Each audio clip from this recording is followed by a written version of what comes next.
All right. Happy Friday, everyone. And we are back with another episode of Learning Tech Talks, where we're exploring the landscape of learning tech while cutting through the fluff to help you do digital learning right. So today I brought back my friend, Michael Ioffe. He's the co-founder of Arist, which is a text messaging platform simplifying learning down to 1,200 characters a day. And we're going to be talking about how the platform's evolved since we talked last November and how they're using their capabilities to help people amidst the COVID-19 crisis right now. So if you're joining us live, go ahead, give us a thumbs up, share the post, tag in somebody who'd benefit for the conversation while we're getting things rolling here. And while you're at it, let us know where you're joining from in the comments. So Michael, I'm joining from the ever beautiful Waukesha, Wisconsin, as always. Michael, let us know where are you today? I'm currently in Portland, Oregon, which is also super beautiful. Yeah, it's great here. Yeah. Okay. Is it raining? No, actually, it's been like 70 and sunny for the past 2 weeks. It's All right. pretty sweet. It is not that warm here. We had a couple warm days like that, and then we got some snow. So I'm looking forward to it coming back to some warm weather. But okay, so question of the week. All right, you've had some time to think about this, and so this week's question is: with everything going on, there's a lot of reasons to be overwhelmed by negativity or things not going well. But if you're really looking, I personally believe there's always there's always glimmers of light in the darkness. And so the question for this week is, what is one thing that made you laugh this week? And tell the story a little bit. And for those of you watching and tuning in, comment in your bright spots too. So let's hear it, Michael. Sure thing. So for my sister's birthday about like a month ago, I ended up buying her like a 5'2" inflatable dinosaur. Because it was like $20 on Amazon, and I was like, what the hell? And so what ended up happening is the quarantine, and so we ended up taking the inflatable dinosaur out on a walk in our neighborhood, and people's reactions were just like, what is going on? Like, why is there a dinosaur walking around? And so that was just. Hang on, I gotta ask. So is this? Yeah. Was it just like an inflatable toy and you were like holding its hand walking through it, or was it the inflatable T-Rex thing? It was like the massive inflatable T-Rex, yeah. And we made a leash for it, and like we just took it on a walk. Okay. And yeah, it was a good time. Okay. So by the way, don't get rid of that thing. I have one. And no way. Oh my God. Oh yes, I love my inflatable T-Rex. That's awesome. Yeah, I wore it. The last time I wore it was trick-or-treating with the kids. And it's one of those things that's just fun to wear because it's hilarious, arms and no, okay. All right. That one's pretty good. I like that. Okay. So you made a bright spot out of a potentially dark moment of not being able to do a birthday party. Yeah, exactly. Yeah. Okay. So here's mine. So last Friday, when I was talking with Charles Smith from Amplifier, we were talking about kind of this whole cognitive science and neuroscience behind learning. And anyway, the question of the week that time was, what's one thing you thought you knew that you ended up discovering you didn't know at all? And so I shared that the one for me was at the end of Queen's "We Are the Champions," I swore it ended with "of the world," and it doesn't. It just ends with "champions," and then it stops. And for me, that was just like mind blown moment for me. So anyway, I'd shared that. And so a couple days later, Alexander Salas, and Alexander, if you're listening, you'll get a kick out of this. He messages me and he says, listen to the podcast, and he sent a screenshot. He had done a similar thing to me where he'd like, no way, I have to look this up. And so he looked it up. And to me, it made me smile and laugh for two reasons. First of all, one, it was hilarious to me. He had the same reaction I did. And the other thing was, you never really know who's listening or watching this stuff. So when people reach out and tell you, you're like, that's cool. Like, it's cool that you walked away with something. But the other thing that, to me, from a learning standpoint, if we want to relate this back to learning, was the conversation we had that week was the importance of pushing people into this like optimal zone of kind of the stress response, right? You need to challenge people's thinking, because if it's boring or just, whatever, they don't move into that. And so the fact that we had highlighted just how perfectly that was, I guarantee Alexander will never forget that Queen does not end of the world. Neither will I. And so it was just one of those, like, it made me chuckle. And honestly, throughout the week, every time it pops up in my LinkedIn messages, I still laugh about it. So That is awesome. not quite as cool as the inflatable T-Rex. Maybe I'll have to do an episode in mine, or maybe we both can when we talk again. That might be sounds epic. awesome. That'd be great. The dinosaur episode. Yeah. That would be epic. Yeah, we'll go prehistoric. That's right. All right. Well, so let's transition over back to the learning technology piece. So you co-founded Arist. For people who haven't seen our November episode, let's talk a little bit about what it is, right? We say text messaging learning, but just at a high level, highlight, what is Arist when people ask you? Sure thing. Yeah. So I think it's best if I start with just a super quick story. Yeah. So my background is in the nonprofit space. Before starting Arist, I used to run a nonprofit called tile.org, Okay. which has about 450 locations in 50 countries. And one of our most successful locations was in the war zone in Yemen. And I couldn't understand why we were getting more students to come to our events in Yemen than our events in Portland or New York or Milwaukee.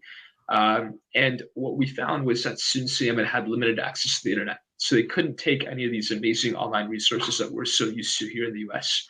And their educational system had been broken for over 4 years. So they had, these live events we were hosting were the only educational resources they had access to. Okay. And so I very quickly started realizing that, I sort of became obsessed with this problem of how do you deliver more educational content to students in Yemen. And what we eventually figured out was that if we could harness text messages to deliver educational content, we could make learning dramatically more accessible. Okay. So we ended up developing a text message course model with a few professors from USC and Babson. And a text message course is just 1,200 characters, so about 2 screen lengths worth of text, sent along with an image and then an assessment every single day over the course of 5 to 30 days.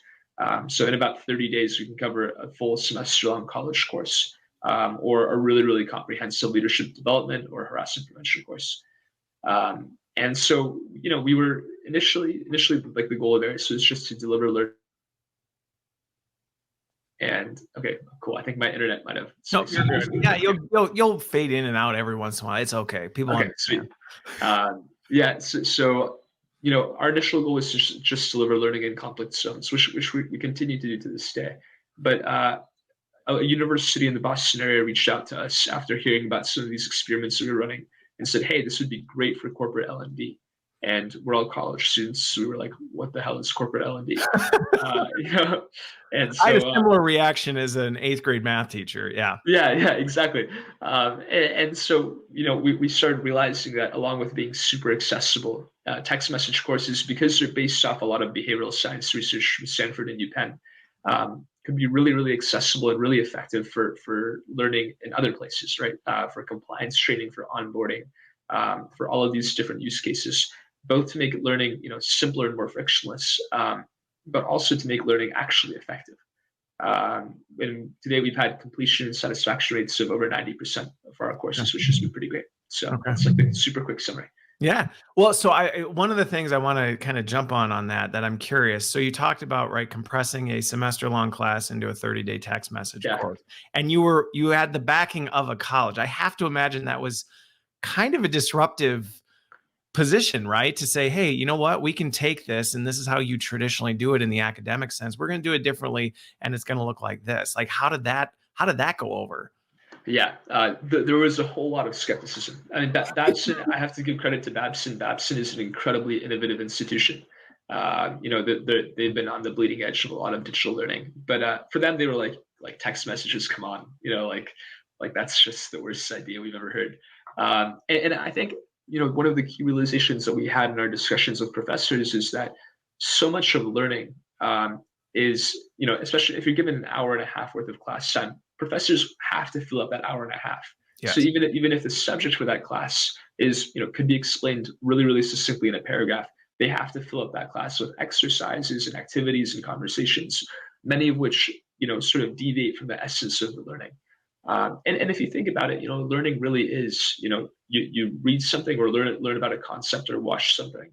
and then you think about it, reflect on it, and act. And so that like read, reflect, act model can be simulated really effectively in a text message. Okay. Okay. Well, what's funny is talking about so really what you're talking about, you're trimming the fat out, right? Yeah, I mean, that's really what it is. And a relatable experience, I think, going on right now that I can speak firsthand to is, you look at what's going on right now. One of the big disruptions with COVID right now is all these kids are at home, right? yeah, And so, my wife is a superwoman. She's been amazing, with our kids. And one of the things she's done, she's homeschooled even before COVID hit, with our oldest. And one of the things that was she saw, and she's been trying to help parents through this, is as she was watching a lot of these parents go, how do I spend 8 hours a day, in school with my kids? Because normally they go in at 7 or 8 and they don't get home till 4. And I'm going nuts doing this. I'm getting done in 2 hours. And it's like, well, because you're trimming all that fat out, right? right. You're trimming all that fat out. You're just focusing on this, and all the filler activity. When you cut that out, it's so much more efficient to be able to go through that exercise. So it's been interesting. I mean, that's kind of a real-time example of another way that we see this, where you might go, well, that's not possible. You can't Right. Yeah. possibly deliver this much content, in this way. And it's like, well, actually you can, if you cut it down to what it really is. Yeah. Yeah. Without a doubt. Interesting. So what other, I mean, you've been doing this now for a bit, right? You're a startup, but you've been doing this now for a bit. What are some of the other reactions or responses that people, I mean, I'm sure one of them is really text messaging. Like, there's no way we can deliver that level of content. Are there other big ones that you've had to overcome over the past few months? Yeah, yeah. So I think the natural skepticism with text messages is huge, and I think privacy is also a huge issue. Okay. So with Arist, the first reaction that we usually get is like, well, my employees don't have company phones, Okay. and our reaction is like, that's great, because we're designed to very very compliantly and safely send messages directly to your employees' personal phones. And then there's always the reaction of like, okay, well, employees would never want to receive their corporate training via text message to their personal phones. And what we find is that that's actually never been the case. Really? Yeah, like Arist is now being used by over a dozen Fortune 500 companies and a number of leading universities, and we've never had an employee opt out of using Arist on their personal phones. And I think, which I think is counterintuitive to a lot of people. Yeah. And I think the main reason is that just the convenience of being able to learn over when you're on the subway, or when you have a break. For example, yesterday I finished work, and I was like, oh, I have like 5 minutes before my next meeting, and I took out my phone and just read a few of my Arist texts. And the convenience of being able to learn like that ends up being a huge, a huge plus for a lot of employees. So I think these traditional assumptions that we have about employees only want to interact with the workplace from 9 to 5 and only want to do so on a company-owned laptop or on a company-owned phone. I think that's becoming less and less true, especially for millennials and Gen Z. Okay. Okay. Well, and I think to me that makes sense. As you think about it, the lines between work and outside of work are very much blurring. And in some cases, it's almost more of an inconvenience to have to. I mean, I think of, people talk about, they carry around a company phone in their personal, and it's honestly a pain. They're like, Yeah, which one yeah, do I take with me, and things like that. So I can see where, especially as the newer generations are coming in and are less dividing work and personal life in such a black and white way. You've had to work through that. So how do you deal with that though? Because I mean, in L&D in general, yeah. there's no shortage of that, right? I've been running this show for a bit. I've been trying to push, tech and thinking differently about learning, and there's no shortage of this. Nope, can't do it. Like, that won't work, because no reason really, other than I don't think it will work based on these assumptions. So how have you worked with people through that? Yeah, no, that's an excellent question. I think a few ways. The first one is just going straight to the employees and getting employee feedback. Okay. We find that employees, once they try a course, are often our greatest advocates. They're like, yes, this is how I want to learn. And so that's been one way of doing it. I think something that we've been sort of lucky about, is the fact that our tool is often filling pressing needs or pressing gaps, right? So for example, right now with COVID-19, a lot of employers are realizing that, oh, like, my employees don't actually have a strong internet connection at home. or Okay. my employees, don't even have a laptop that they can take home and learn from. And so, Arist is currently the only way to deliver learning content if your employee is smartphone dependent or doesn't have an internet connection, because we do it compliantly over your phone. And so, I think for a lot of organizations, they've been like, okay, we have to provide some level of learning to our employees, so we might as well do this. And after that, the feedback is always positive, and so then really, really innovative learning organizations can end up scaling from there. Okay. Okay. So what kind of challenges, and we talked a little bit about this before coming on, is as you were approaching and moving into the enterprise space, Right. some bumps along the way, right? I mean, you you found out some of these things. Let's talk a little bit about some of the learnings that you had with that. Yeah. So yeah. I mean, right now we're facing one of the biggest crises in learning, maybe that we've had in the past few decades.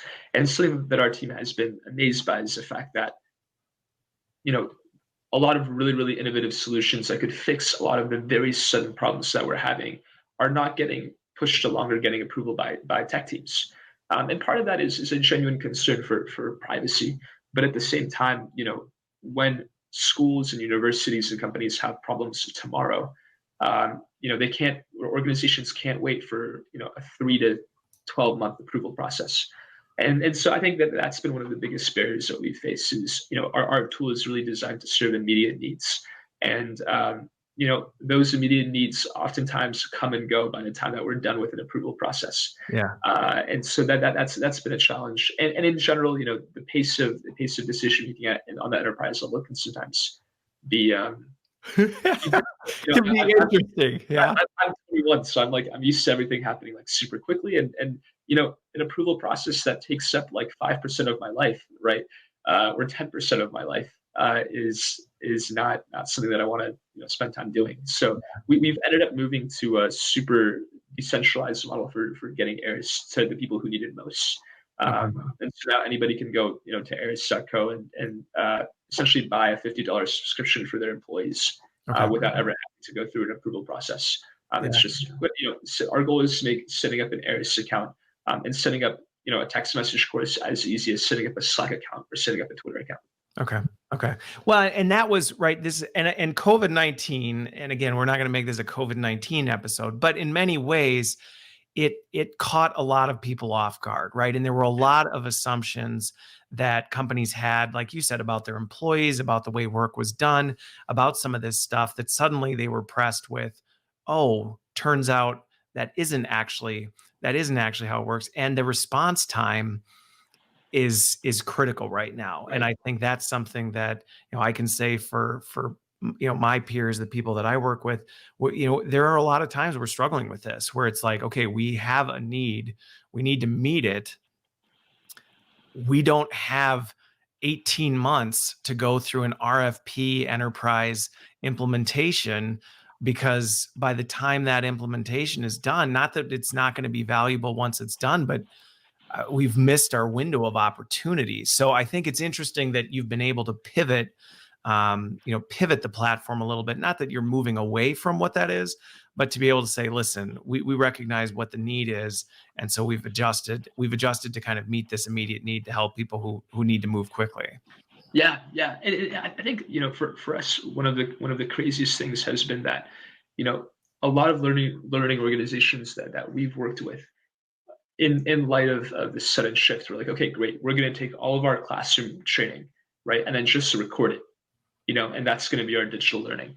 And I think that this is a really, really unique opportunity for digital learning teams to adopt completely new forms of digital learning that may be really, really impactful, and that may be better suited to employees working at home. And so the tendency to just record 25 hours of video courses and make it available to your employees at home is, I don't know if it's the right move, but Okay.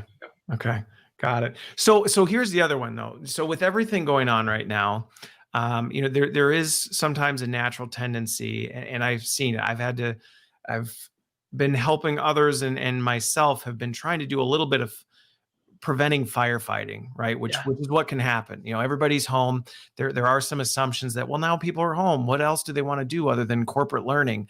And so let's push all this stuff out to everybody, which not necessarily all bad, but at the same time, a little bit tone deaf. And the other thing is sometimes we overvalue the content that we have. We assume that the content we have is super important. So when you've been working with some of these folks and saying, hey, crisis or not, you have this need, you want to push it to people in a different way, you want to get it out to them. How do you help them evaluate, that, so you don't just end up with 873 text message Right. threads of different stuff and people are just like, this is too much. Like, now I feel like it's spam. Right, right. Yeah. So what we find is that when there is a significant mindset shift when writing a text message course. Like you have to focus entirely on making on reducing word count instead of increasing word count or increasing video length. And so we find that once people are trained in that mindset, which usually just takes a few conversations and then a few stabs at making a text message course, people get the hang of it very, very quickly. People tend to identify very quickly, like, oh yeah, like this entire 3 hour long presentation really is about these three very specific points, right? Yeah. And those are, I mean, that's what, as a learner, that's what you want to know. You want to know what are the three specific points and how can I take action on them? And I mean, it's interesting, if we step back for a second, what we're seeing right now is, I've done lots of learning over the past few weeks, not through Zoom, right? Most of the learning that I've had has been through Twitter or through TikTok, right? Of all things, because on TikTok, Yeah, I have a follow-up question on that one, by the way, but keep going. okay, yeah, for sure, for sure. It's no, but on TikTok, you have a lot of really amazing science teachers, for example, who have adapted their coursework to fit this really, really short medium. So I suck at chemistry. I've always sucked at chemistry, right? But I've learned so much chemistry over the past like week because of this one dude who makes science videos on TikTok, right? And they're a minute long. They go straight to the point and explain really, really complex chemistry concepts in depth, and I love it. And I think these mediums that we learn a lot from, but we don't acknowledge that we learn a lot from, have a really meaningful place in the corporate learning landscape. Well, and so I have a comment and then I have to ask about TikTok. Okay. Okay, sweet. So the first one is this. I think this is something that we've got a ways to go yet. There's a lot of lessons that we can learn, at least on the practitioner side, which is sometimes the assumption that our technology or the way we think things should be delivered is the best is a gross misassumption in terms of how it actually happens, right? I mean, people are learning all the time. I think that's one of my issues when I hear let's build a learning culture. It's like you have a learning culture whether you acknowledge it or not. Your employees are learning. They might just not be learning the way you think they should be learning or the way you're trying to push them to learn, but it's happening. And so I think it's interesting, you talk about this in terms of integrating into some of these other ways that, hey, this is happening. How do we integrate into that versus try and always, not that there isn't a place to do it, but instead of always saying, well, we need to come up with the new tool or the new thing that people are going to use to learn because maybe it'll work, maybe it won't. Okay, so TikTok. Yeah. I have to know because I hear about it and I'm like, I don't get it. Is it just music? What is TikTok? Yeah, sure. So TikTok is essentially just, at its essence, it's a pretty simple tool for creating and sharing, like 15-second to minute-long videos. Okay, so you got a time cap. You have a time cap, and you can, I think one of like the power of TikTok is that unlike Instagram, where you can post short videos but you can't edit them, TikTok has a really, really great video editing tool and a really, really good algorithm for filtering content. And so what that means is that if you're, a science teacher from like Bloomington, Minnesota, for example, you can make really, really high quality videos entirely using your phone. And then those videos, because of TikTok's algorithm, can reach millions and millions of students. Okay. And so I think it has. I think that's just one indication. That and Twitter as well. I've learned so much from Twitter threads over the past few weeks. Those are both great indications that micro learning, like really, really micro learning, like nano learning, maybe even, ends up having really, really meaningful outcomes in learners, both Gen Z and millennials, but also we find like people in their 50s, 60s, even 70s. Okay. Okay. Nano learning. You've now created a new buzzword in the L&D space, Michael. We're gonna, Amazing. That's there you that's all go. I hope to do. So You can retire. You've I'm made it. done. Yeah, You've great. made it. Okay. All right. So nano. Okay. Well, no, that's interesting. And what's interesting about it, whether you're talking about TikTok, whether you're talking about Arist, whether you're talking about Twitter, any of these things, and having done this with my teams in the past, it actually is a really good exercise to force people through compressing things, right? And saying, okay, and this was an exercise that I've ran with teams in the past where it's like, do this, structure this content, now cut it in half. Right. Now cut it in half again, Yeah. right? And it's painful. You watch people do it, and it's like, Oh yeah. I can't. This is all so important. You're like, well, you have to. Like, you just figure out what, and then they do it, and then they do it again, and it is possible, but it takes some real critical thought, which I think is something that's important for L&D professionals, right? I mean, we're supposed to be experts at this. That is the profession we are in, is instructional architecture, and how do we actually do this well? And I think tools like this give us the capability to practice it and hopefully democratize it so we don't have to be the bottleneck for it. Yeah, without a doubt. So with that one, then I'm going to jump into two different areas. So with what you're doing now, right? So you have this text messaging platform.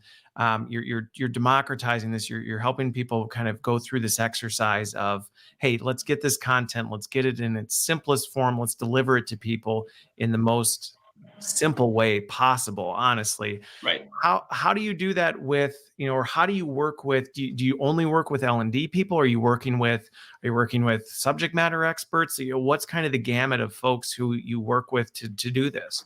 Sure. Yeah. So our initial focus was primarily L&D folks. And I think L&D was a natural starting place because there's a lot of content, a lot of employees that need to receive learning in a lot of different types of ways. And also, we were greatly inspired by Laszlo Bock, who's said, learn better, learn less, right? And so we really took that to heart. Now what we're seeing is Arist is being used by everybody from K through 12 teachers all across the U.S. In the past 2 weeks, we've just seen a remarkable influx in people from all types of backgrounds using Arist. And it's been cool because we've been able to see what the limit of the medium is. There's also, hold on, I think somebody's mowing their yard. Can you just 1 second? Okay, sweet. There we go. We'll get a lawnmower in the background. Yeah, exactly. Everyone's at home; they have to do something, So got to do something. That's right. So it's been cool because we've been able to really see what the limit of the platform is. Like one instructional designer at Amazon, a guy named Ian Crook, he just made he made a Ghostbusters onboarding using Arist. Okay. And it's awesome. Like every single day I get my Ghostbusters texts, and I'm like, cool, I'm part of the team now. I'm getting onboarded to becoming a Ghostbuster. So it's been really, really amazing to see the limitations of the platform and what people are able to do with it when given that constraint.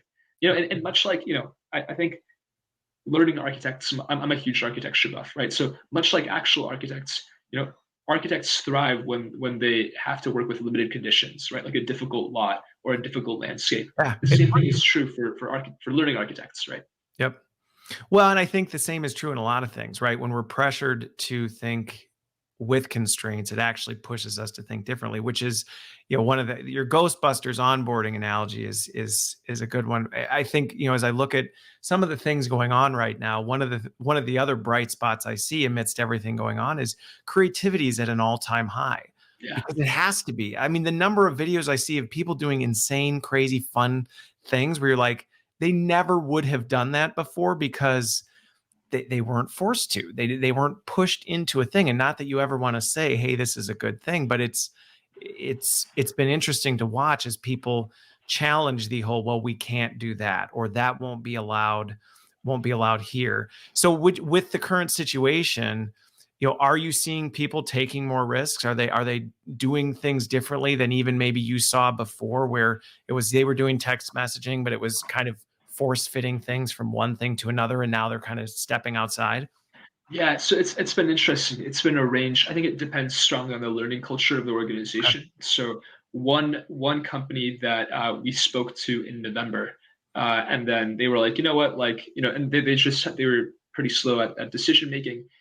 Reached out to us out of the blue and was like, we need this right now. We were like, cool, all right, let's let's get you set up.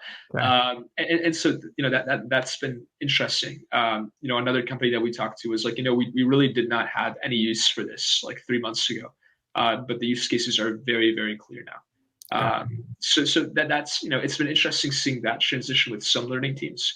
And then with other learning teams, they've that are already using Arist, they've pivoted to either doing more video based training, or some organizations have sort of hibernated their training entirely. Have sort of pulled back and taken this opportunity, which I think Yeah. in many ways is both a good and a bad thing. I think taking using this time to step back and really reevaluate your learning organization and what you're trying to accomplish. I think in many ways that's a really, really great thing. Yeah.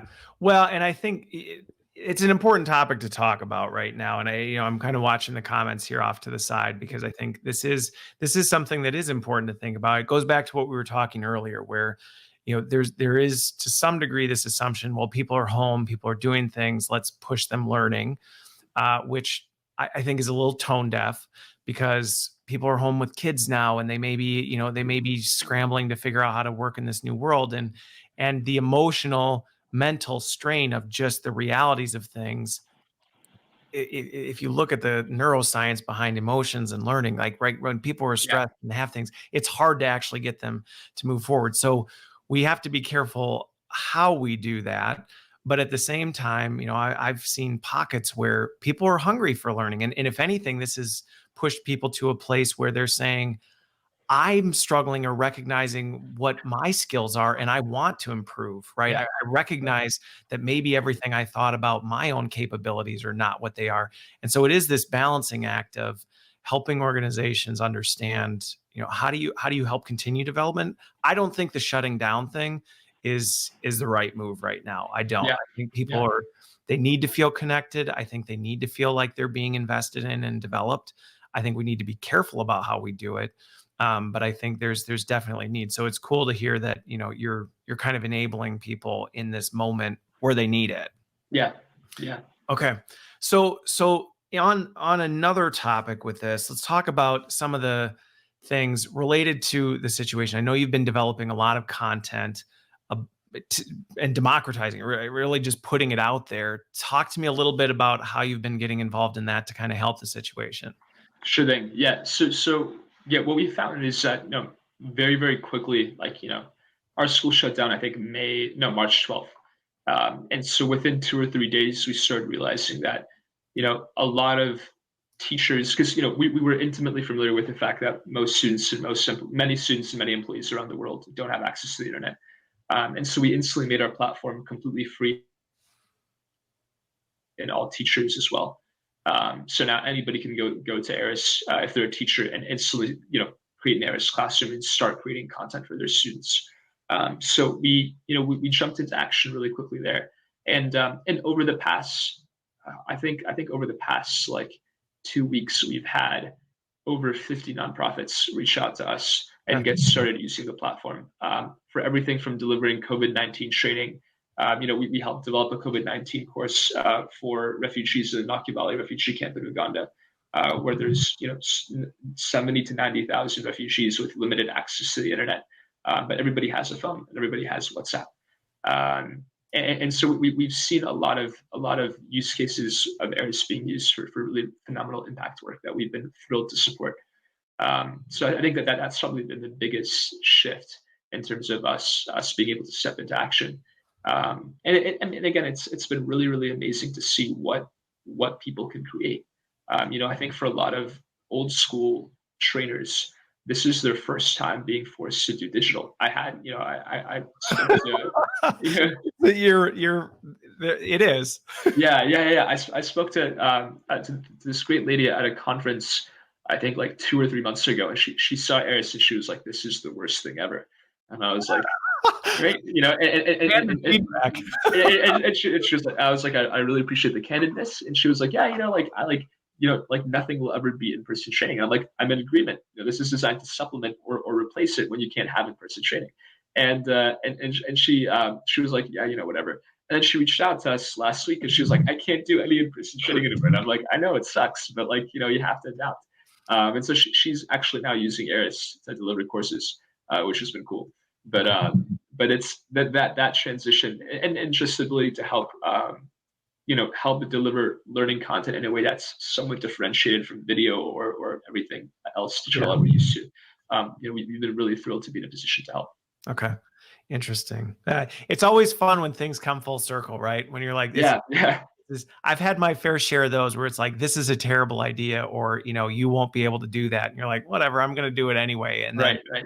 the same people come back. It's always a little satisfying when they come back and go, A little bit, yeah. there's a little bit of A satisfaction. little bit of satisfaction, There yeah, is, without a doubt. or maybe a lot. That's okay. Right. You know, it's fine. You know, it's so on that topic, you know, one of the things I think that a lot of people are navigating right now, right, is this whole digital versus in person. Right. And so I think this is something that's worth digging into a little bit, because I have been in a number of conversations where there's almost a little bit of a threat right now, right? You know, people are going, well, we're going digital because we have to. And there's some folks that are holding on, hoping that we'll bounce back to the way things are done. And you know, I think one of the things that's been interesting about this is, you know, seeing platforms like Arist, like a lot of these other platforms that are creating digital content in a meaningful way. I personally have not seen that as a threat to the in-person thing. I don't really distinguish in-person and virtual. To me, it's live, right? Yeah. It's live versus async. And so, you know, I don't necessarily see this digital content as a threat to synchronous experiences, because the reality is the buck doesn't stop there. Yeah. If in fact, I would say asynchronous is the absolute, or sorry, synchronous is the absolute worst medium for delivering content. In my Yeah. opinion, it is the worst way you can put content out there, because of the fact, well, we could list reasons why. But so have you seen people completely shifting to this digital, or are they still doing it and finding ways to still keep that human component in the loop? Yeah, yeah. Again, so I think that there's two really interesting things there. One is what we define as a human component, Okay. right? So if your learning organization defines a human component as, you know, a face on a screen, then you know, then what happens is you develop a ton of face on screen video content, right? Yes. And you know, and I think that this dovetails with sort of the fact that within the next decade, we're going to have a huge shift in how the workplace is going to look, right? Yeah. I'm We're not 29. bouncing back. I was in a Yeah, conversation yeah, yeah. with somebody the other day. I'm like, we won't bounce back. In fact, bouncing back would be the worst thing we could do. We're going to bounce forward. Exactly, exactly. And I mean, like within the next decade, I think something like 30 or 40% of the workforce is going to be Gen Z, right? Yeah. And between Gen Z and millennials, they're gonna make up, I think, like 70, 80% of the workforce, which means that how you define, and for us, we define human interaction very, very differently, Yes. right? We define human interaction as sending a text, right? Which is why we think that you know, our model, and why the research indicates that our model works well. Yeah. It's because you know, we learn so much from conversations, but for us, those conversations just happen to happen over text message more than in person, right? Especially now. And so if we can harness the same things that make a conversation great, right? And the same attributes that help us learn a lot from conversations, and put that into digital learning, you know, I think we can go a long way in advancing and in bouncing forward effectively. So I think that's sort of one component of, you know, we really have to think about what is it that we care about, and what, you know, what type of research do we want to use, right? Do we want to use learning research that was made in the 80s, or cutting edge learning research that indicates that, you know, going smaller is probably more effective, right? And meeting people where they're at, and being asynchronous and giving people complete flexibility is more effective. And I think that's a decision that individual learning organizations will have to make. And I think, you know, thankfully we're forward. and decide to say, we're gonna use this opportunity to really, really future-proof our organization. Yeah. No, it's a good point, and I think going to your comment about leveraging research from the 80s, things like that, where it's like there are definitely things, right? You look back at some of these things, and it's about decrypting what are the timeless things, right? Yeah, Because exactly. micro learning's not new; it's a new word for it. Nano Yeah, learning might be new, though. That's new, and you can coin that now. But right, some of these things are not new concepts. We've always known that data dumping on people is a terrible way to approach things. We've right. known, some of the cognitive science behind, how to actually push people into the right zone of proximal development, things like that. But I think what has changed, and this is one of the things that I spend a lot of time talking about, is the ways in which we execute that has changed dramatically. So if you're looking at some of this historic research, there are still principles you can take from that. But what I don't think we've always done a good job of is say, okay, if that's at the core of the principle, what we know works or how this works, how could we be delivering that different Right. today? Because in the 80s, we didn't have text messaging. We didn't Yeah. have the internet. We didn't have things like that that actually broke the rules about, well, this is how that has to be done. So it is interesting to watch, some of these emerging platforms, yours being one of them, that is taking something and applying it in a different way. Yeah, well, and I'll make, I think it'd be interesting to make this prediction. I don't know if this is accurate, but I would wager, I will make a bet that this is the case. I would not be surprised if within the next decade we have a TikTok for work, a version of TikTok for work where where executives can make really, really short form videos that teach employees about certain key concepts of the business. I think that I think we're going to move. I think within the next decade or so, we're going to keep a lot of old principles, but just adapt them into really, really new tools and platforms, many of which I think don't even exist yet. I think it's going to be a really, really interesting decade for learning. Yeah, I agree. And I mean, it continues to evolve, which is one of the challenges, is why we have this show, is that Yeah, it's changing at such a pace.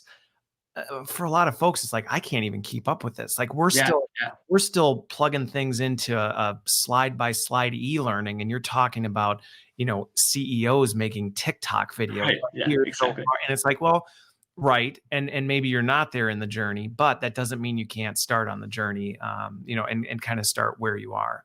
Yeah, yeah. So from a capability standpoint, I do want to talk about this a little bit, because when we had talked, platform was new, and I know that one of the big things with platforms, and it's part of the reason I bring people back, is that they don't just stay where they were. So the Right. platform Yeah. that was what it was 6 months or a year ago is not the platform that it is today. So what lessons have you learned from people about, hey, it'd be cool if it did this? Or are there things you tried that you went, all right, we'll add this, and then you realize, like, oh, well, no, that didn't go so well? Yeah, yeah, sure thing. So I think we've been super lucky in this sense. So we get tons of user feedback, and because giving feedback to others is as easy as texting back. That feedback is frictionless Okay. and continuous. So yeah, we've been lucky in the sense that we haven't made too many missteps in terms of platform development. I think one, For you. yeah, we've been For super you. lucky. We've been really, really lucky. I think a few things that we've been obsessed with improving. We're generally obsessed with this concept of frictionlessness, Okay. right? And making learning as frictionless as possible.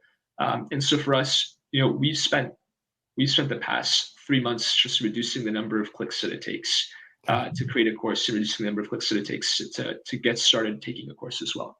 And I think you know our investors in particular have been, I think, at a certain point, we're a little bit concerned about the fact that we were spending so much time and money reducing clicks, Okay.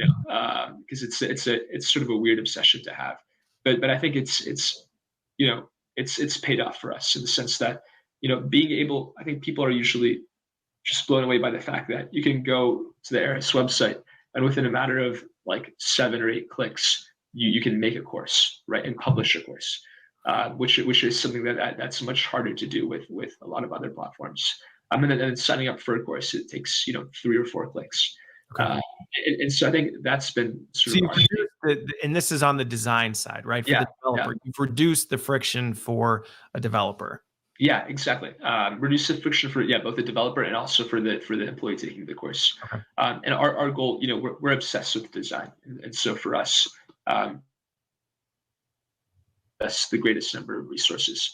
I think the other thing that there was a lot of demand for was using Arist for coaching, right? Okay. Which we've been able to fulfill by having automated responses.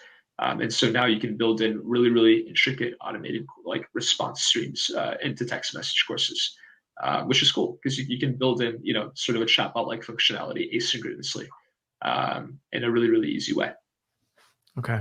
So talk about, I'm curious about that. So in terms of reducing the friction piece, I think Yeah, that's an important one and probably a smart play. I think there's a lot of things out there where the barrier to entry is user experience on, yeah, and I think sometimes where I see it go south is people invest on the user experience on one side, but not the other, right? They right. create an extraordinary end user experience, but it is a colossal train wreck on the developer or on the administration side. And so when you go that path, maybe the learner loves it, but the Yeah, administrator hates it. And so there's no desire to really make it work.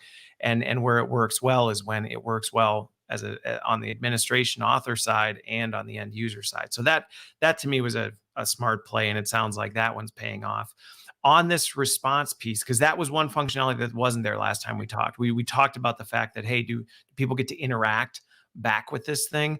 Tell me a little bit more about how that works in terms of the interaction. Is this like you quiz questions and they're responding? Is it dynamic response? How's that working?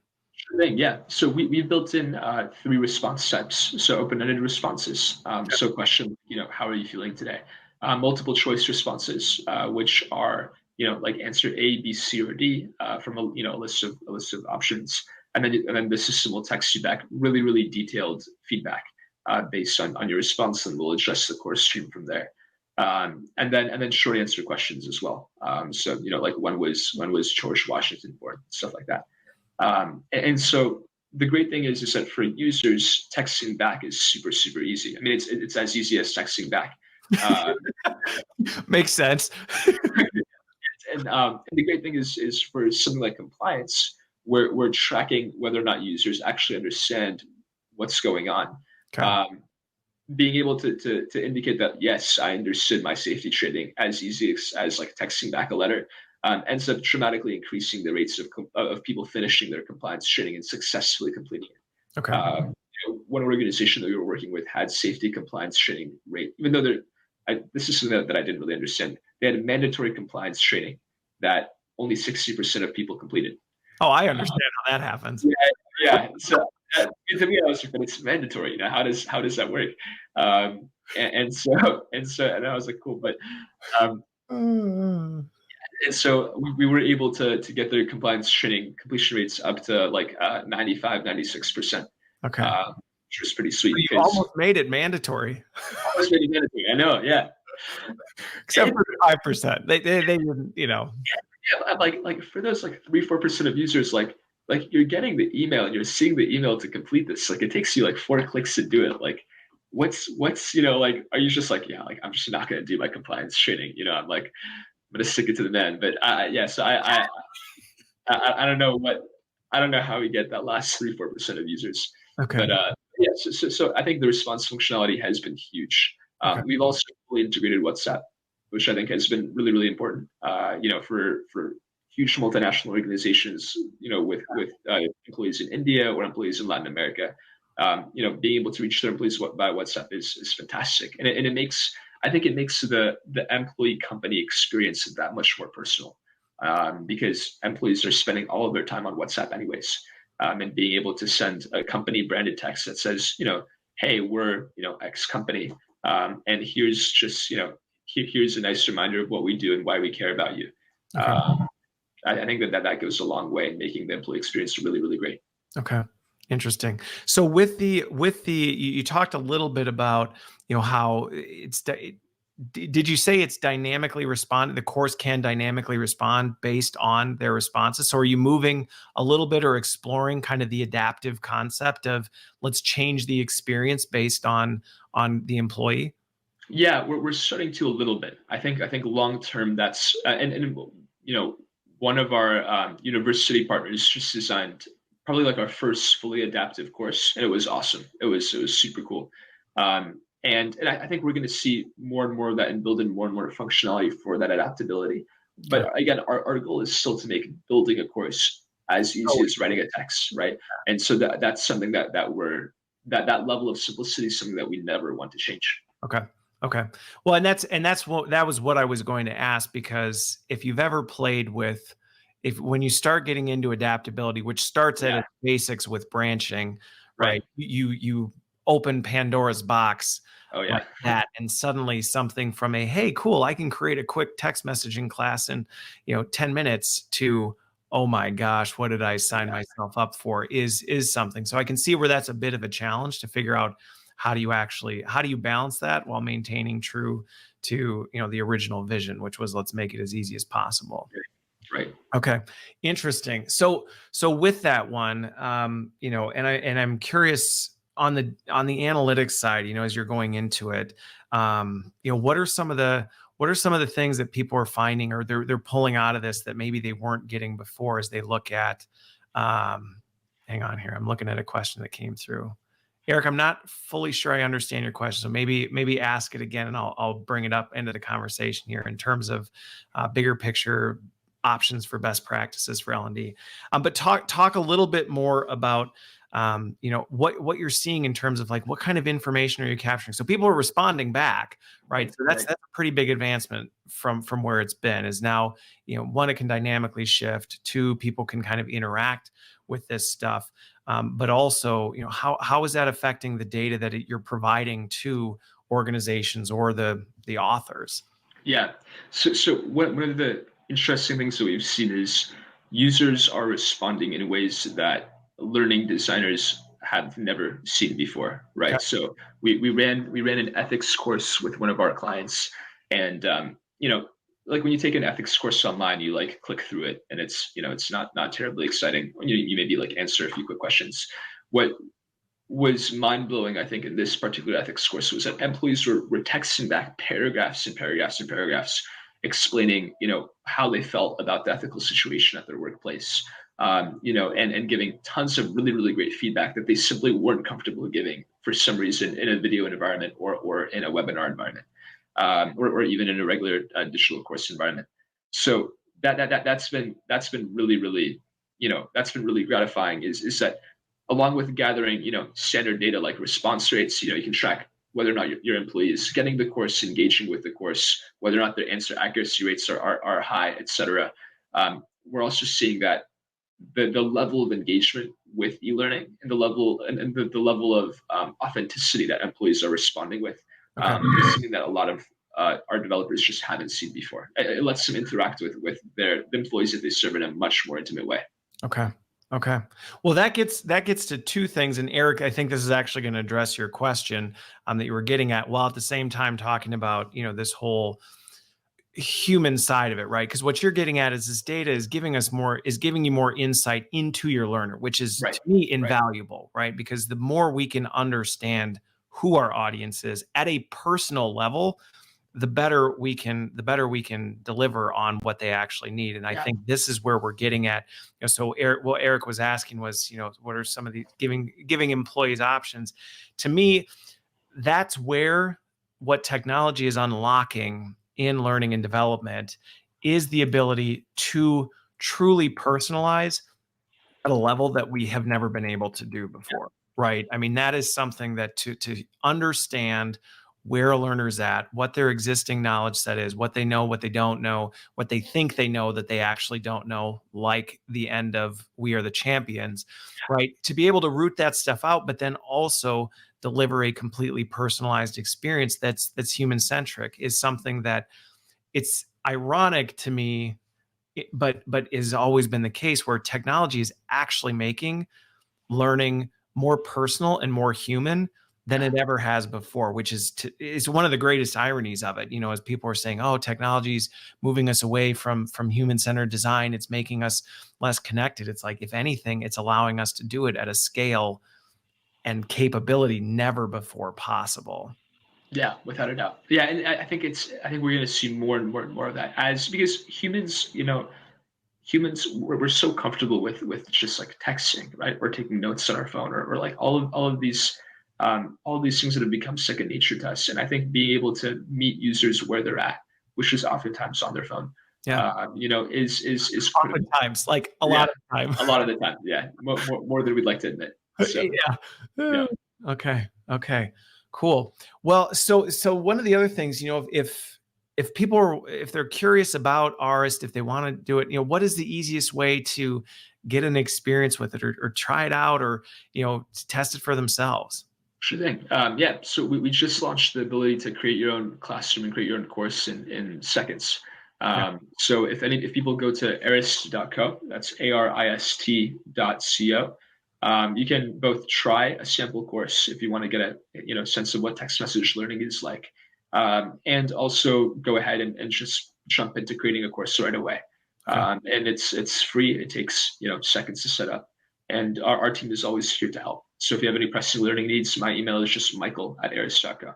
So Which, by the way, the email platform you use is Superman. Every email I get from you has like Superman at the end of it, right? oh yeah, it's superhuman. Yeah, That's what it is. What is that? yeah, it's this awesome email platform. It just makes it makes sending and processing emails really quick. It's interesting because it's it's all about like micro interactions, right? So they make the process of like sending an email, you just click enter, and like that may seem really small, but it saves you so Hey. much over the course of the day. I like live in my email inbox, so Okay. the small things really end up mattering. Okay. Well, sorry, I've had a couple sidebars there, but I think this has been a phenomenal discussion, as was our last one. I think it's very cool to see what you've been doing, to hear how the platforms come along. I am curious, any other, because I know last time we were talking about some of the capabilities of what you could send through text. Has any of that continued to evolve? Oh yeah. So you can now send images, GIFs. We're working on the ability to send videos and audio files within the next, I think, like few weeks, Okay. which is sweet. So yeah, it's been I think I got an Arist text message recently where the image was like Tom Hanks's face, and I was like, oh, that's cool. So like definitely makes the learning a lot more engaging. But yeah, so it's been cool what people are doing with sort of the new features. Okay. So with that, and I know we've only got a couple of minutes left, so I don't mean to open up another one, but with the video and audio, is one of the things that you have to consider with that, with people who are, obviously part of your solution, part of the vision is to reach people without data plans. Texting, video, and audio probably starts to creep in on that, or does it not? Yeah, so we use like the MMS protocol. So it ends up where we're able to send short video files and short audio files without encroaching on data. Okay. Okay. Got it. Got it. Okay. So it'll be a time cap type thing. You'll Yeah, be the inventor of TikTok for business, who right? knows? That'd be cool. Yeah. Oh yeah, the inventor of nano learning and TikTok for business. That's your next one. It's a double threat. Yeah. No, I'm setting the bar high for you. So one final question that I'd love your take on, or just to hear some of the things. And Charles is asking this. I know it's always a question that people bring up. Is in terms of, as people are creating some of this content, they're rolling this content out differently. How are you seeing people measure? Are there some measurements that are coming back, other than engagement, things like that you're seeing come out of this, that you're going, wow, we didn't really expect this to be an impact, or we did expect it and we met it? Yeah, no, it's an excellent and super important question. So again, it's different for every course, right? Yeah. The metrics, the desired metrics are a little bit different.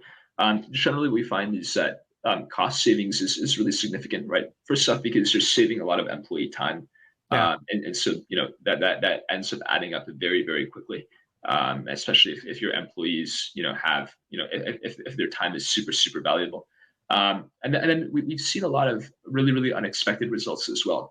A mindfulness course ran over Arist simultaneously saved the company a lot of money, but employees reported feeling much happier and much more grounded at work, Hmm. 30 and 60 and 90 days out, which was unbelievable. Interesting. Yeah. And then in terms of other business metrics, both the costs to create e-learning content, the time that it takes to create e-learning content, has both of those have significantly decreased. And then in terms of more positive business metrics, We have had, and again, we founded this thing in September, so it's difficult to do long-term tracking. Yeah. Yeah. But we have found that there's been some really, really amazing business results too, with sales teams becoming more competent, more cohesive, Okay. and with onboarding employees feeling like they're ready, like more ready to get started with their work. Okay. Well, yeah, and I think right it's I think a lot of times we struggle with this area because people are looking for like what are the top 10 business metrics, and it's like they don't exist, Yeah, right? On a course by course level, you're gonna be evaluating different things. But I think one of the things that you brought up that is one we should never overlook is productivity, right? yeah, How much time are we wasting on things, because that is a quantitative, right? If we can quantify, we went from this to this and maintained, we did not degrade the value yeah. of what we did. That is a tangible business metric. So appreciate that one. Well, again, thank you so much for joining me again. I thoroughly enjoyed the conversation as I did last time, and I'm sure this won't be our last. Thanks everybody. Love all the comments that have been coming in. Appreciate you joining the conversation and the dialogue I've been watching off to the side, happening along the way. I wish you the best rest of your day and a great weekend. Stay safe, stay healthy, everybody, and we will see you next week.